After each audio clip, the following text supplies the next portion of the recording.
Talk 360. Talk 360 for in-depth analysis on the week's news with Latiff.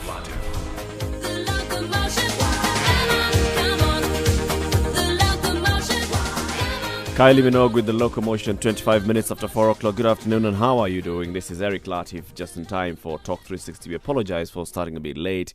We had a couple of technical issues here, but we are up and rolling. In the studio today, we want to discuss geopolitics, what is happening around our neighbors, and what Kenya's foreign policy should therefore look like in the coming days and coming years, and especially with the next government. In the studio, I'm joined by Dr. David Matsanga. He's a conflict resolution expert, and of course, you know him. He's worked in a couple of countries around the African continent on matters of conflict and resolution and diplomacy. I'm also joined by TNA strategist Moses Kuria.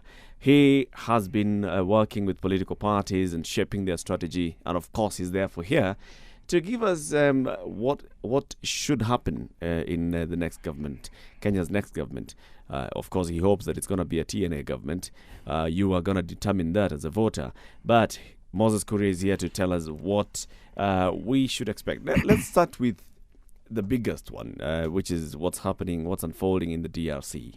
Now, we know that the M23 rebels have basically just rolled their tanks into the city of Goma, and they've sort of overpowered the UN peacekeeping force there. The leaders of the East African region were meeting in Kampala yesterday under the auspices of the International Conference of the Great Lakes region, and were urging the M23 rebels, please stop talking like you want to overthrow a democratically elected government of Joseph Kabila.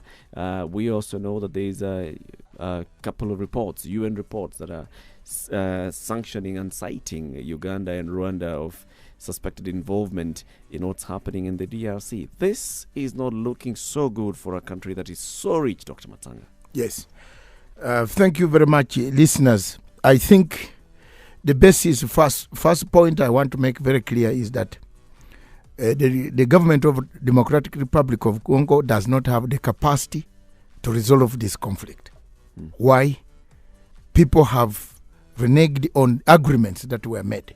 The Lusaka Agreement, the Sun City Agreement, the Rwanda Agreement. All these agreements, part of the problem that Africa has is they make a good constitution, and then they go back and destroy the same agreement. They don't implement it. The spirit. They don't implement it.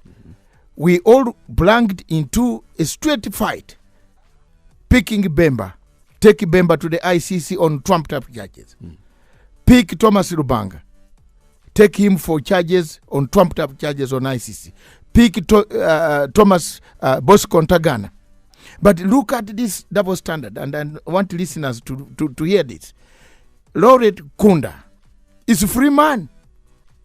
Double standards again. So part of the problem, one, Congo cannot be resolved. The heads of states tried, but they don't have the capacity to resolve the conflict. The post-election conflict has not been resolved in Congo. The world's largest peacekeeping mission is in the DRC. Yes. The United Nations Security Council has been discussing DRC almost in every meeting that they have Yes. in the last couple of years. Yes. Regional leaders have been talking about DRC. African Union has been talking about ERC. We have a former president of Nigeria who had also even been appointed by IGAD to try and resolve the DRC issue.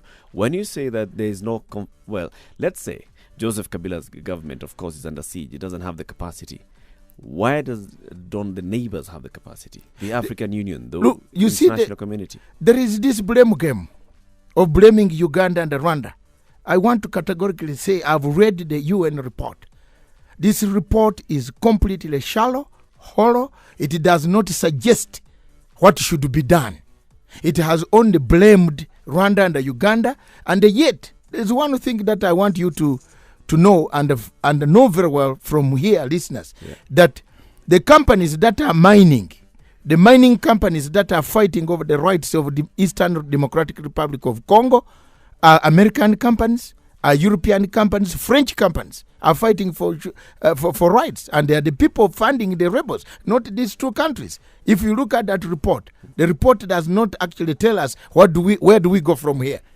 If you have condemned Uganda, where do we go from here? If you have condemned Rwanda, where do we go from here? The report simply comes like someone came here in Kenya and wrote a report and condemned the police commission and the police. This type of experts are not the type of experts who should come to Africa. In fact, Africans know more than the experts themselves.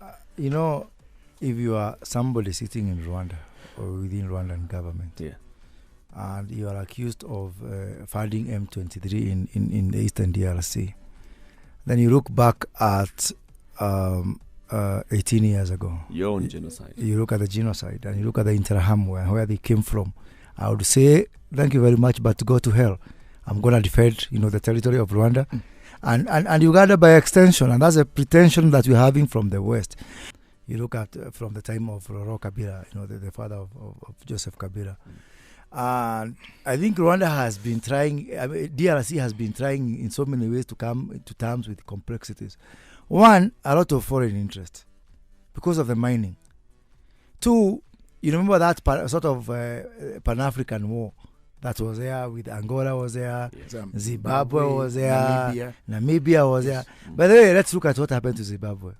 I remember I was in Zimbabwe in the year 1998.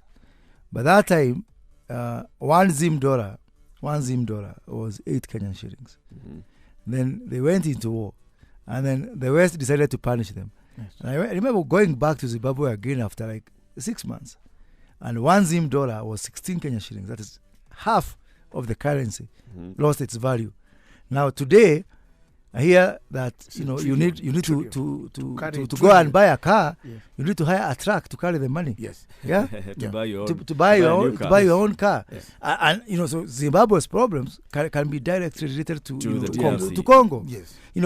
Angola has tried, and even Angola is because of the oil that they have survived. Angola has got one of the highest GDPs now, the highest per capita spend now. So what is happening then? That does this mean that all these other countries are actually looking at DRC and seeing its vast resources? Yeah, that is it. And everybody wants a hand in it. Yes, that is a curse. There are two things. So what's wrong with the United Nations saying you guys are going for... That is why I have said the report of UN does not point out American companies that are mining coltan.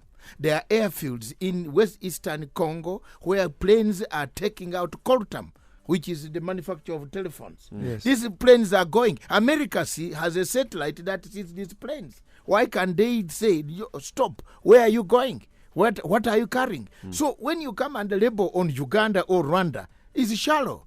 Let's go on the second thing. The biggest problem that we have about Congo is Congo is like a Yugoslavia in Europe.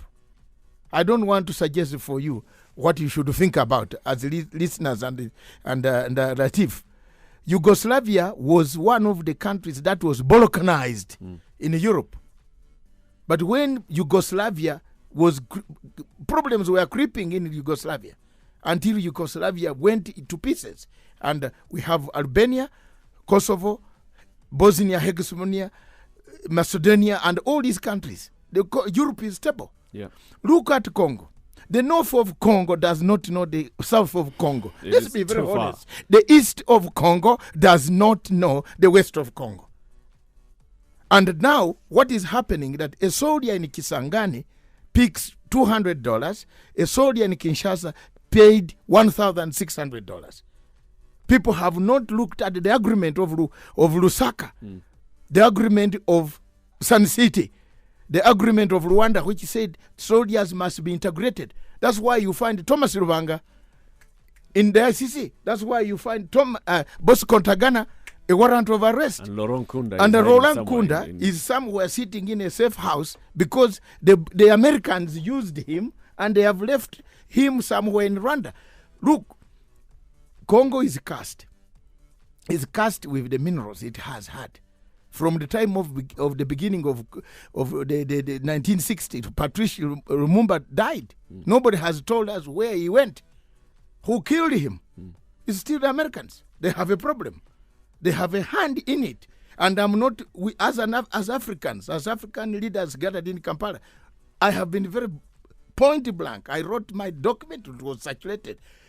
Look, the main problem is Americans are hiding behind the mining companies.